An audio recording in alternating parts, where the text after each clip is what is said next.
You hear it everywhere you go. Everyone's talking about the economy. Is it good? Is it bad? Are we in a recession? Are we not? I mean, come on. It can get confusing, trying to sift through all the noise and figure out what's actually going on. Yeah. And one of the biggest questions is, are we actually, getting more productive as a country?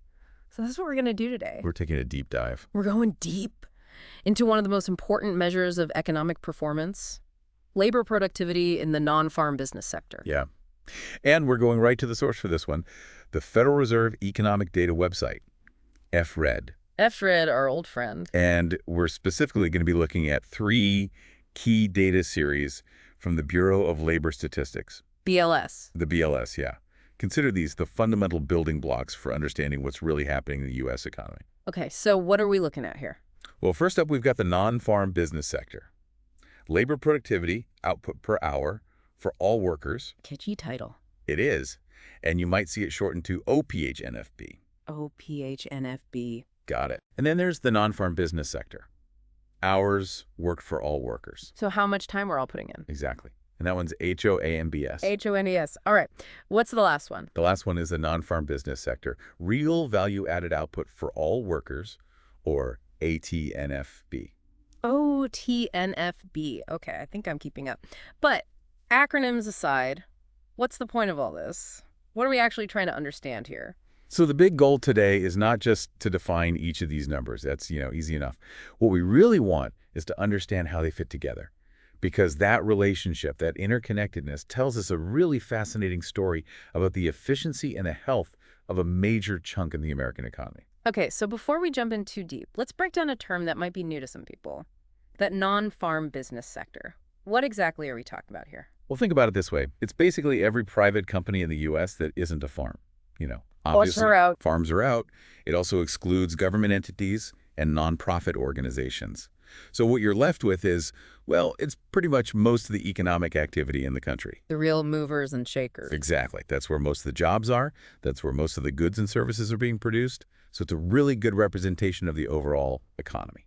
Okay, so that's our playing field, the non-farm business sector. Now let's talk about the star of the show, labor productivity. What is it? Why is it important? And how do we even measure it? At its core, labor productivity is pretty simple. It's basically how much stuff, how many goods and services are being produced for every hour that people work. So more cookies per hour in the bakery, basically. Exactly. It's all about efficiency. How much are we getting out of the work that we're putting in? All right. I'm following you. Now let's start breaking down these data series. First up, OPHNFB.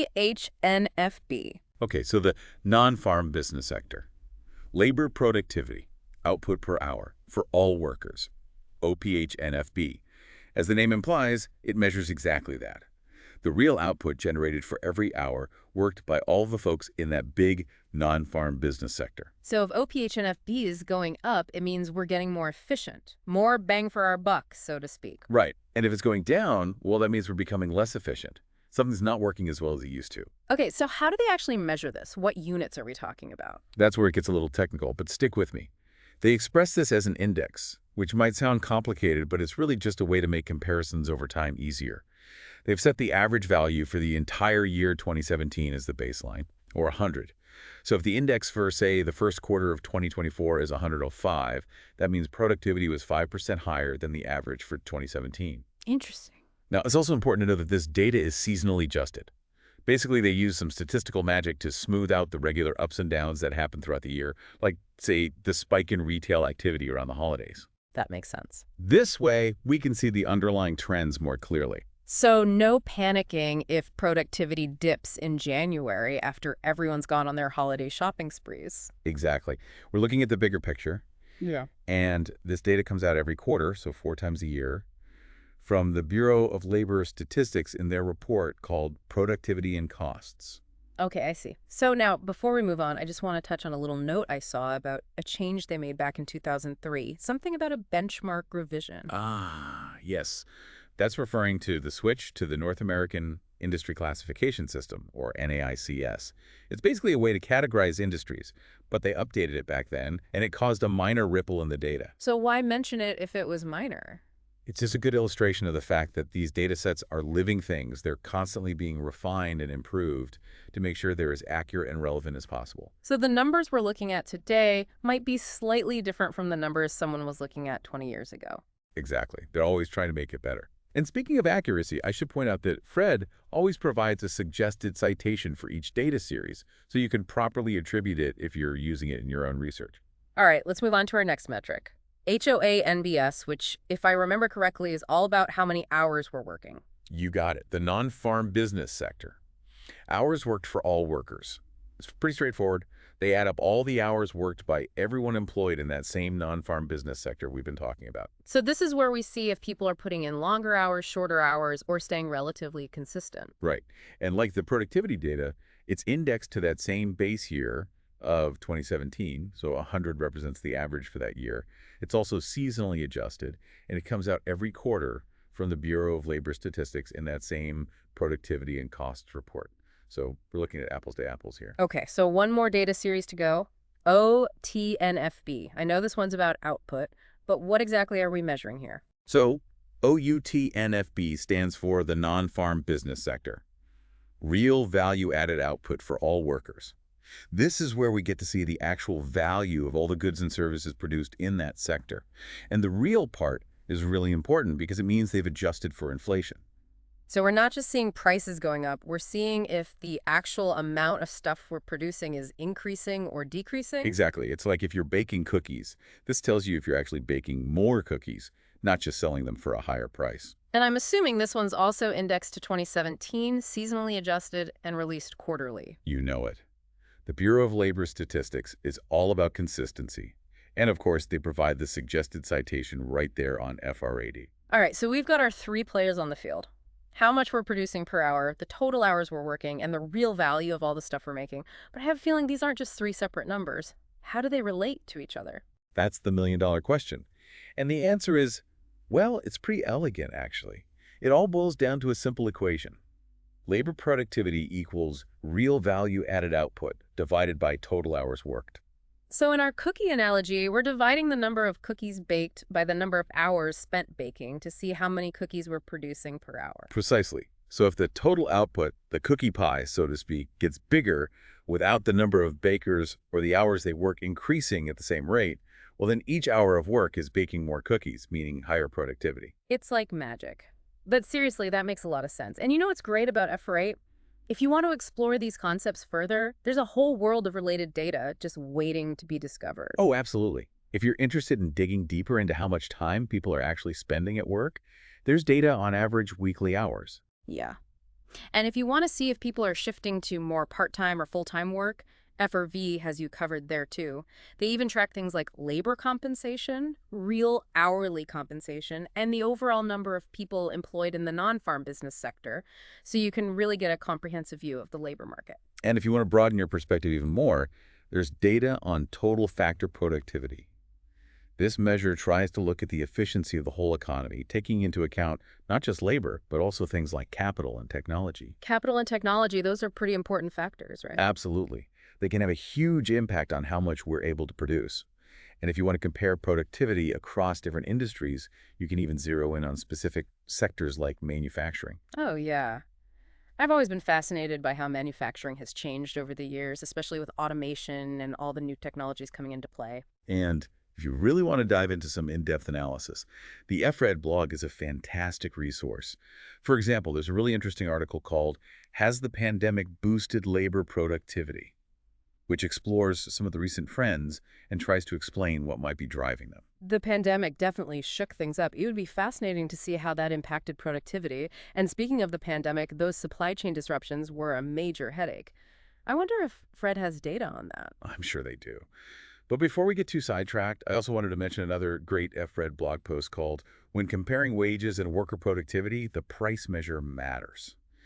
It really highlights why using inflation-adjusted figures, those real numbers we talked about, is so crucial when you're trying to understand these economic relationships. That makes sense. You can't just look at raw numbers without considering things like inflation. It would be like comparing the price of a loaf of bread today to the price of a loaf of bread in 1950, without accounting for the fact that a dollar just doesn't buy what it used to. Exactly. You've got to adjust for those changes over time. It's like Comparing, I don't know, a horse and buggy to a Tesla, different beasts altogether. Exactly. Different beasts. But okay, back to FRV and how it presents all this data. Mm. One of the cool things is that you can actually view it in a couple of different ways, depending on what you're interested in. You can look at the percentage change at an annual rate, which helps you see the bigger, long-term trend without getting bogged down in the little ups and downs that happen from quarter to quarter. So it's like zooming out to get the big picture. Precisely. But you can also choose to look at the percentage change from the same quarter a year ago. This could be really useful for spotting those year-over-year changes and seeing if there are any sustained shifts happening in the economy. So it's like comparing snapshots taken a year apart. Exactly. And when you're navigating FRE, you'll notice that all this data is organized into helpful categories like non-farm business, productivity and costs, and population, employment, and labor markets. That makes it much easier to find what you're looking for. Organization is key, especially when you're dealing with a website as massive as FRD. It's a data treasure trove. But don't get overwhelmed. They've also got this handy system of tags that can help you narrow down your search. Each data series has a bunch of keywords associated with it, like per hour, output, headline figure, sector, you name it. These tags act like labels, making it easier to find related data and content if you want to explore different aspects of the economy.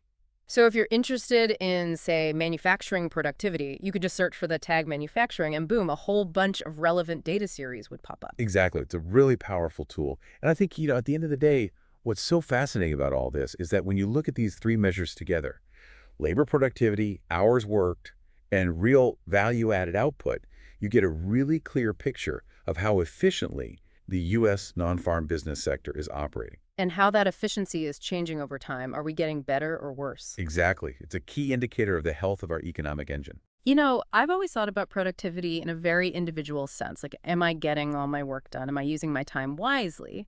But when you zoom out and look at it on a national scale, it's amazing to see how these three factors, how much we're producing per hour, the total amount of work we're putting in, and the actual value of the goods and services we're creating all come together to paint a bigger picture of the economy.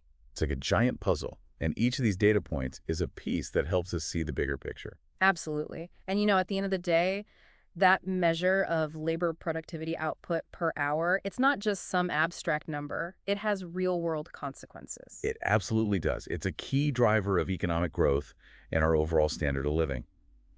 When we can produce more with the same amount of work, it opens up all sorts of possibilities. Like higher wages. Exactly. Higher wages, more affordable goods and services, a more robust economy overall. It's a win-win. So thinking about all these trends we've discussed today, labor productivity, hours worked, real value-added output, it really makes you wonder, what are the biggest forces shaping the economy right now?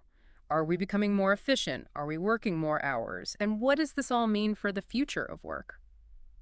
Those are the big questions.